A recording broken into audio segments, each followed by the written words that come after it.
పసుపు గొమ్ములో పసుపు తీసి రాసినట్టుగా పూచ తంగెడు కొమ్మలు వేల రంగుల పువ్వులో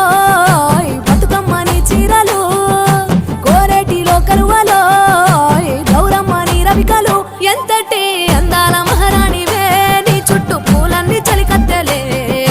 నిన్ను చూడాలని ముందుగా వచ్చిందే పూల దీపావళి బతుకమ్మ రాకతో మా వాకిలి మురిసెనే పాటతో ప్రతిలోగిలి